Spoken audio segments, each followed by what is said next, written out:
বাংলাদেশের ভবিষ্যৎ গড়তে যুবকদের এগিয়ে আসার আহ্বান জানিয়েছেন জামায়াতে ইসলামীর আমির ডক্টর শফিকুর রহমান।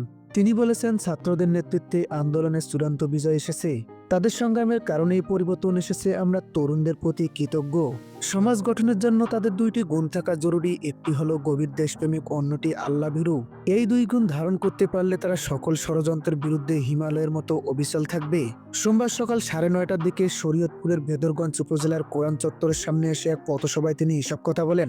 ডক্টর শফিকুর রহমান বলেন, বাংলাদেশের মানুষ এতদিন এক দুঃসময় পরিস্থিতির মধ্যে বসবাস করছিল। মানুষের মৌলিক অধিকার হরণ করা হয়েছিল। ভোটাধিকার, ন্যায় বিচার, স্বাস্থ্যসেবা, জীবনের সুযোগ সুবিধা সবকিছুই কেড়ে নেওয়া হয়েছিল। দীর্ঘ 15.5 বছর ধরে দেশের জনগণ নির্যাতনের শিকার হয়েছিল। আজ সেই পরিস্থিতি পুরোপুরি পাল্টে গেছে।